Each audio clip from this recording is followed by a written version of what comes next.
The Oblong Box by Edgar Allan Poe. Some years ago, I engaged passage from Charleston, South Carolina, to the city of New York in the fine packet ship Independence, Captain Hardy.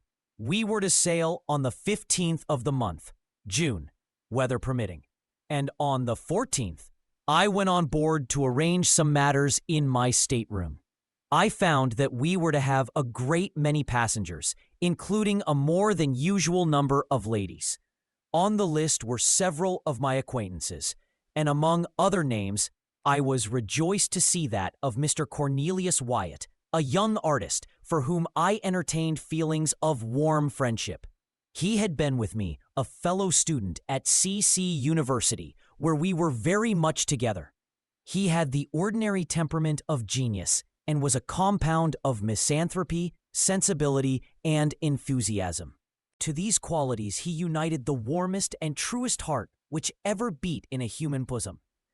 I observed that his name was carded upon 3 staterooms, and upon again referring to the list of passengers, I found that he had engaged passage for himself, wife, and 2 sisters, his own. The staterooms were sufficiently roomy, and each had 2 berths, one above the other. These berths, to be sure, were so exceedingly narrow as to be insufficient for more than one person. Still, I could not comprehend why there were 3 staterooms for these 4 persons. I was, just at that epoch, in one of those moody frames of mind which make a man abnormally inquisitive about trifles, and I confess, with shame, that I busied myself in a variety of ill-bred and preposterous conjectures about this matter of the supernumerary stateroom. It was no business of mine, to be sure, but with none less pertinacity did I occupy myself in attempts to resolve the enigma. At last, I reached a conclusion which wrought in me great wonder why I had not arrived at it before. "It is a servant, of course," I said. "What a fool I am not sooner to have thought of so obvious a solution." And then I again repaired to the list, but here I saw distinctly that no servant was to come with the party, although, in fact, it had been the original design to bring one, for the words "and servant" had been first written and then overscored. Oh, extra baggage, to be sure, I now said to myself. Something he wishes not to be put in the hold. Something to be kept under his own. I have it. A painting or so. And this is what he has been bargaining about with Nicolino, the Italian Jew. This idea satisfied me, and I dismiss my curiosity for the nonce. Wyatt's 2 sisters I knew very well, and most amiable and clever girls they were. His wife he had newly married, and I had never yet seen her. He had often talked about her in my presence, however, and in his usual style of enthusiasm. He described her as of surpassing beauty, wit, and accomplishment. I was therefore quite anxious to make her acquaintance. On the day in which I visited the ship, the 14th, Wyatt and party were also to visit it, so the captain informed me, and I waited on board an hour longer than I had designed, in hope of being presented to the bride. But then an apology came. Mrs. W. was a little indisposed and would decline coming on board until tomorrow, at the hour of sailing. The morrow having arrived, I was going from my hotel to the wharf, when Captain Hardy met me and said that, owing to circumstances, a stupid but convenient phrase, he rather thought the Independence would not sail for a day or 2, and that when all was ready, he would send up and let me know. This I thought strange, for there was a stiff southerly breeze. But as the circumstances were not forthcoming, although I pumped for them, with much perseverance, I had nothing to do but to return home and digest my impatience at leisure. I did not receive the expected message from the captain for nearly a week. It came at length, however, and I immediately went on board. The ship was crowded with passengers, and everything was in the bustle attendant upon making sail. Wyatt's party arrived in about 10 minutes after myself. There were the two sisters, the bride, and the artist, the latter in one of his customary fits of moody misanthropy. I was too well used to these, however, to pay them any special attention. He did not even introduce me to his wife. This courtesy devolving, perforce, upon his sister Marian, a very sweet and intelligent girl, who, in a few hurried words, made us acquainted. Mrs. Wyatt had been closely veiled, and when she raised her veil, in acknowledging my beau, I confess that I was very profoundly astonished. I should have been much more so, however, had not long experience advised me not to trust, with too implicit a reliance, the enthusiastic descriptions of my friend, the artist, when indulging in comments upon the loveliness of woman. When beauty was the theme, I well knew with what facility he soared into the regions of the purely ideal. The truth is, I could not help regarding Mrs. Wyatt as a decidedly plain-looking woman. If not positively ugly, she was not, I think, very far from it. She was dressed, however, in exquisite taste, and then I had no doubt that she had captivated my friend's heart by the more enduring graces of the intellect and soul. She said very few words and passed at once into her stateroom with Mr. W. My old inquisitiveness now returned.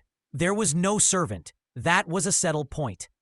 I looked, therefore, for the extra baggage.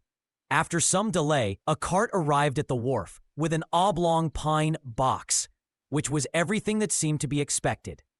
Immediately upon its arrival, we made sail, and in a short time were safely over the bar and standing out to sea.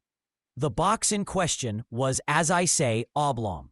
It was about 6 feet in length by 2.5 in breadth. I observed it attentively, and liked to be precise. Now this shape was peculiar, and no sooner had I seen it than I took credit to myself for the accuracy of my guessing.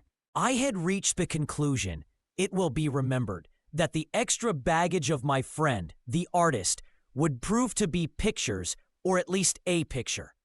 For I knew he had been for several weeks in conference with Nicolino, and now here was a box which, from its shape, could possibly contain nothing in the world but a copy of Leonardo's Last Supper, and a copy of this very Last Supper, done by Rubini the Younger at Florence, I had known for some time. To be in the possession of Nicolino, this point, therefore, I considered as sufficiently settled. I chuckled excessively when I thought of my acumen. It was the first time I had ever known Wyatt to keep from me any of his artistical secrets. But here he evidently intended to steal a march upon me, and smuggle a fine picture to New York under my very nose, expecting me to know nothing of the matter. I resolved to quiz him well, now and hereafter. One thing, however, annoyed me not a little. The box did not go into the extra stateroom. It was deposited in Wyatt's own, and there, too, it remained, occupying very nearly the whole of the floor, no doubt to the exceeding discomfort of the artist and his wife. This the more especially as the tar or paint with which it was lettered in sprawling capitals emitted a strong, disagreeable, and, to my fancy, a peculiarly disgusting odor. On the lid were painted the words, Mrs. Adelaide Curtis, Albany, New York, charge of Cornelius Wyatt Askew. This side up, to be handled with care. Now, I was aware that Mrs. Adelaide Curtis of Albany was the artist's wife's mother, but then I looked upon the whole address as a mystification, intended especially for myself.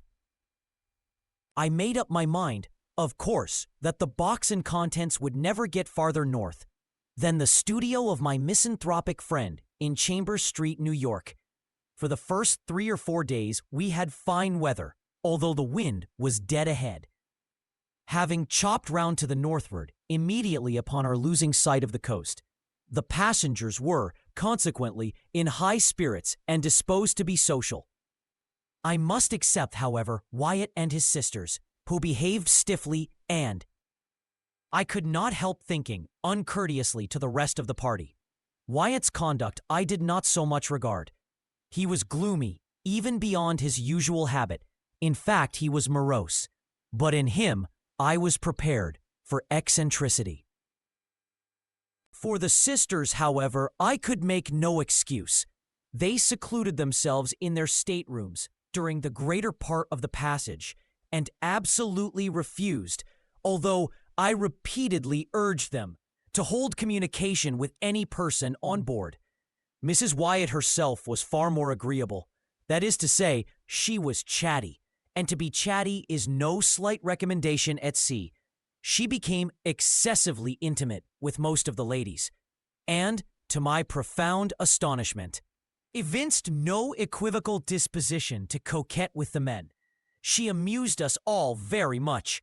I say amused, and scarcely know how to explain myself. The truth is, I soon found that Mrs. W. was far oftener laughed at than with.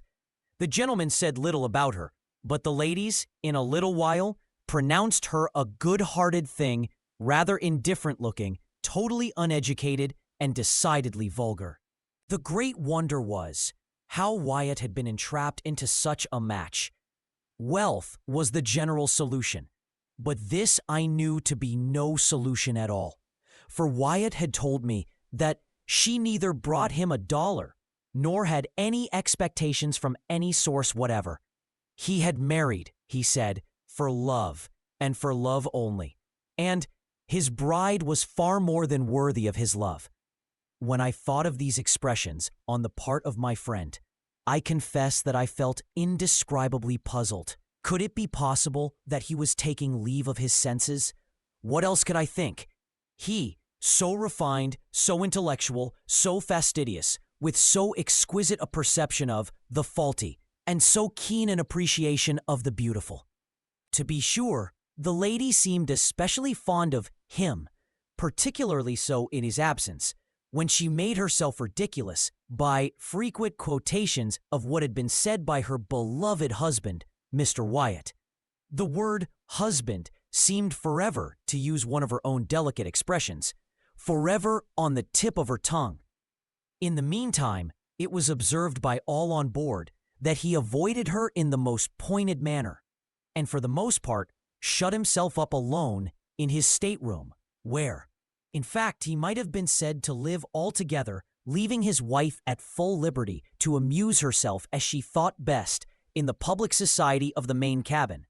My conclusion, from what I saw and heard, was that the artist, by some unaccountable freak of fate, or perhaps in some fit of enthusiastic and fanciful passion, had been induced to unite himself with a person altogether beneath him, and that the natural result, entire and speedy disgust, had ensued. I pitied him from the bottom of my heart, but could not for that reason quite forgive his incommunicativeness in the matter of the Last Supper. For this I resolved to have my revenge. One day he came upon deck, and taking his arm as had been my wont, I sauntered with him backward and forward. His gloom, however, which I considered quite natural under the circumstances, seemed entirely unabated. He said little, and that moodily, and with evident effort. I ventured a jest or two, and he made a sickening attempt at a smile. Poor fellow, as I thought of his wife, I wondered that he could have heart to put on even the semblance of mirth. At last, I ventured a home thrust. I determined to commence a series of covert insinuations or innuendos about the oblong box, just to let him perceive, gradually, that I was not altogether the butt or victim of his little bit of pleasant mystification. My first observation was by way of opening a masked battery. I said something about the peculiar shape of that box, and as I spoke the words, I smiled knowingly, winked, and touched him gently with my forefinger in the ribs. The manner in which Wyatt received this harmless pleasantry convinced me at once that he was mad. At first, he stared at me as if he found it impossible to comprehend the witticism of my remark. But as its point seemed slowly to make its way into his brain, his eyes, in the same proportion, seemed protruding from their sockets. Then he grew very red, then hideously pale, Then, as if highly amused with what I had insinuated, he began a loud and boisterous laugh, which, to my astonishment, he kept up, with gradually increasing vigor, for 10 minutes or more. In conclusion, he fell flat and heavily upon the deck. When I ran to uplift him, to all appearance he was dead. I called assistance, and with much difficulty we brought him to himself. Upon reviving, he spoke incoherently for some time. At length we bled him and put him to bed. The next morning he was quite recovered, so far as regarded his mere bodily health. Of his mind I say nothing, of course. I avoided him during the rest of the passage, by advice of the captain, who seemed to coincide with me altogether in my views of his insanity, but cautioned me to say nothing on this head to any person on board. Several circumstances occurred immediately after this fit of Wyatt, which contributed to heighten the curiosity with which I was already possessed. Among other things, this: I had been nervous, drank too much strong green tea, and slept ill at night. In fact, for 2 nights, I could not be properly said to sleep at all. Now my stateroom opened into the main cabin, or dining room, as did those of all the single men on board. Wyatt's 3 rooms were in the after cabin, which was separated from the main one by a slight sliding door, never locked, even at night. As we were almost constantly on a wind, and the breeze was not a little stiff, the ship heeled to leeward very considerably, and whenever her starboard side was to leeward, the sliding door between the cabins slid open, and so remained, nobody taking the trouble to get up and shut it. But my berth was in such a position that when my own stateroom door was open, as well as the sliding door in question, and my own door was always open on account of the heat, I could see into the after cabin quite distinctly, and just at that portion of it too, where were situated the staterooms of Mr. Wyatt.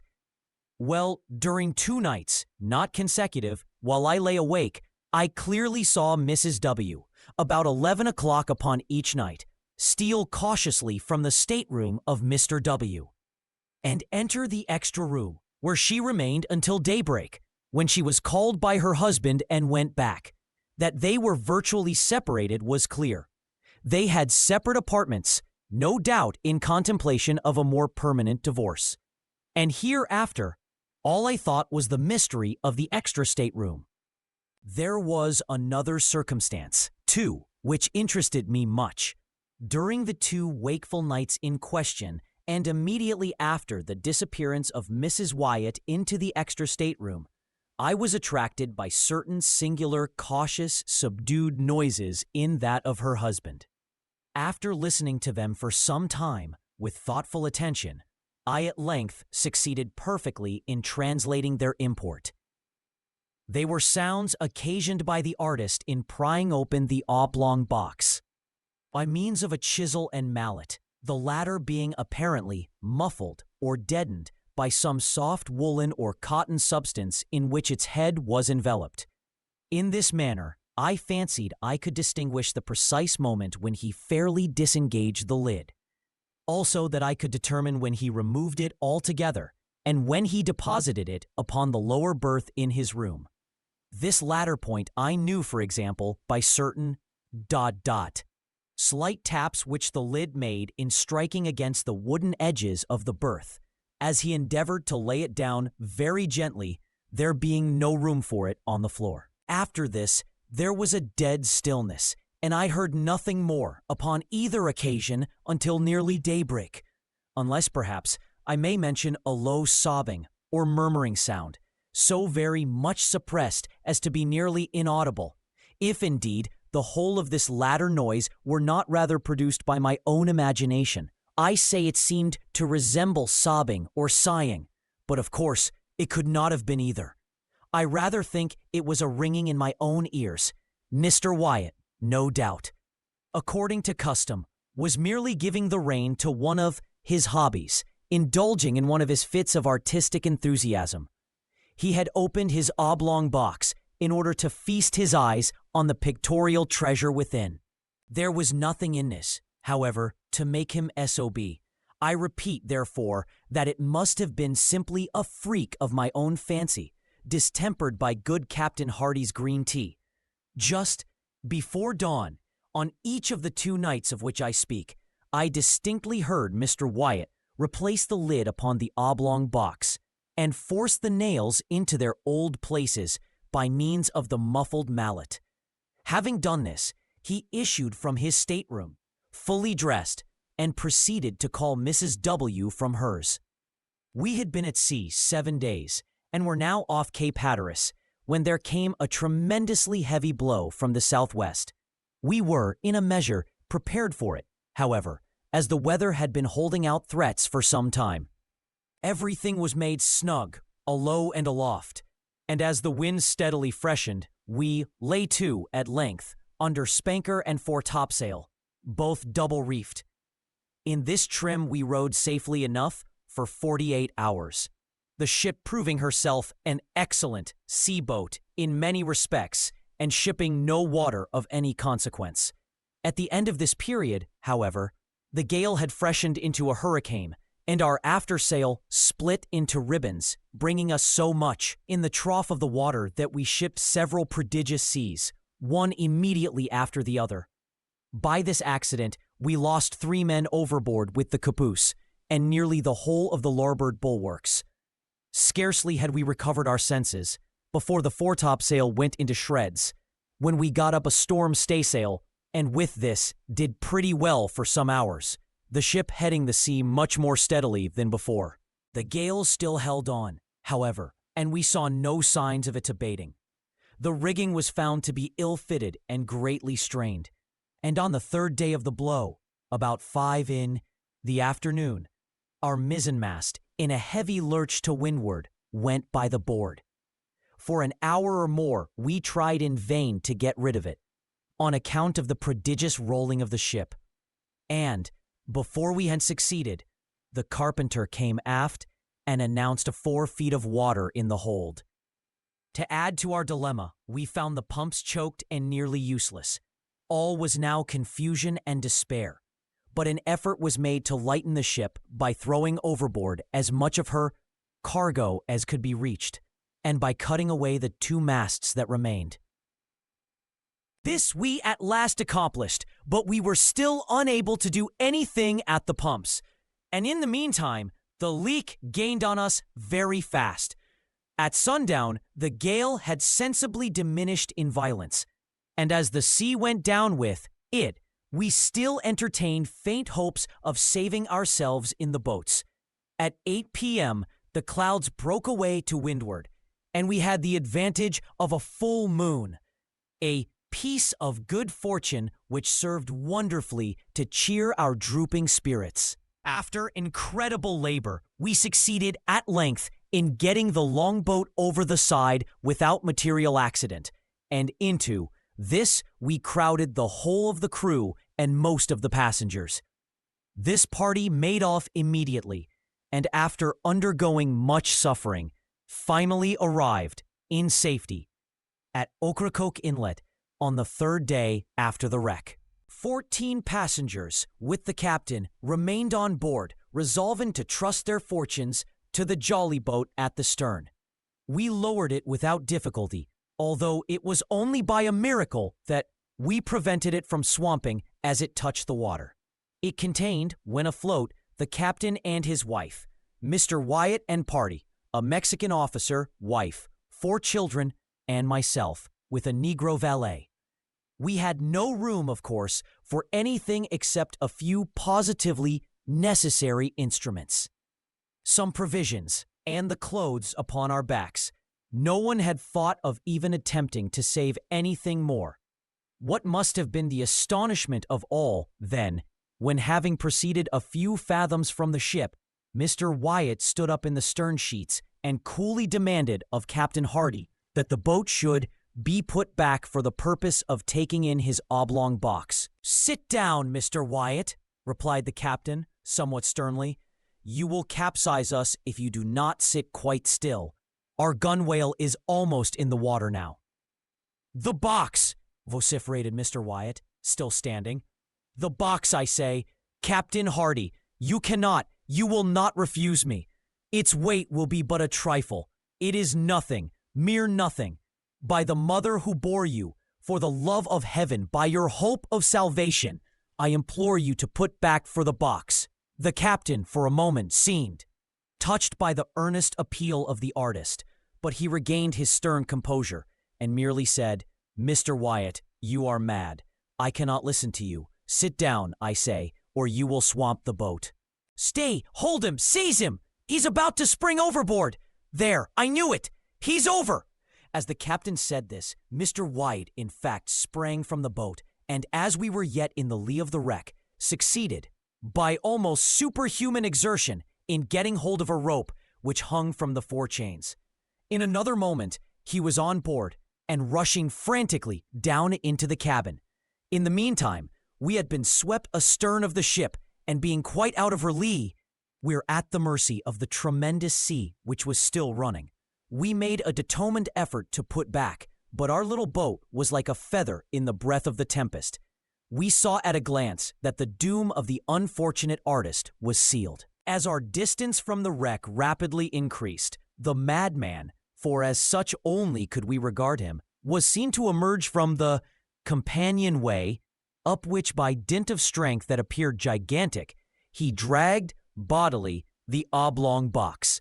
While we gazed in the extremity of astonishment, he passed rapidly several turns of a 3-inch rope, first around the box and then around his body. In another instant, both body and box were in the sea, disappearing suddenly, at once and forever. We lingered a while sadly upon our oars, with our eyes riveted upon the spot. At length we pulled away. The silence remained unbroken for an hour. Finally, I hazarded a remark. "Did you observe, Captain, how suddenly they sank? Was not that an exceedingly singular thing?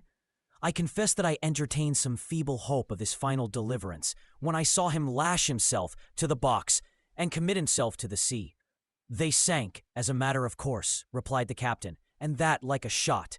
They will soon rise again, however, but not till the salt melts." "The salt!" I ejaculated. "Hush!" said the captain, pointing to the wife and sisters of the deceased. "We must talk of these things at some more appropriate time. We suffered much and made a narrow escape, but fortune befriended us, as well as our mates in the longboat. We landed, in fine, more dead than alive, after 4 days of intense distress, upon the beach opposite Roanoke Island. We remained here a week, were not ill-treated by the wreckers, and at length obtained a passage to New York. About a month after the loss of the Independence, I happened to meet Captain Hardy in Broadway.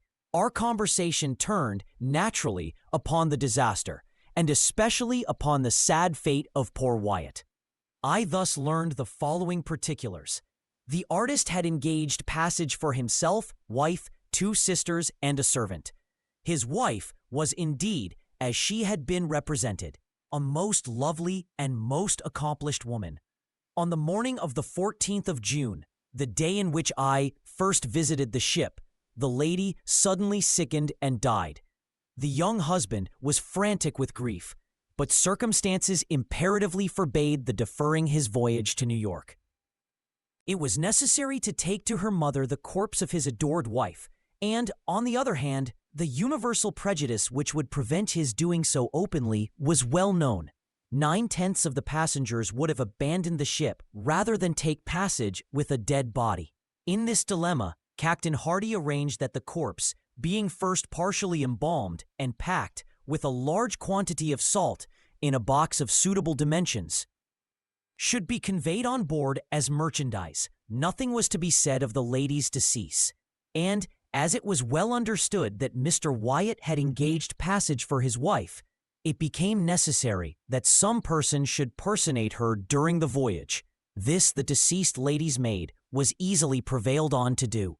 The extra stateroom originally engaged for this girl during her mistress's life was now merely retained. In this stateroom, the pseudo-wife slept, of course, every night. In the daytime, she performed, to the best of her ability, the part of her mistress, whose person, it had been carefully ascertained, was unknown to any of the passengers on board. My own mistake arose, naturally enough, through too careless, too inquisitive, and too impulsive a temperament. But of late, It is a rare thing that I sleep soundly at night. There is a countenance which haunts me, turn as I will. There is an hysterical laugh which will forever ring within my ears.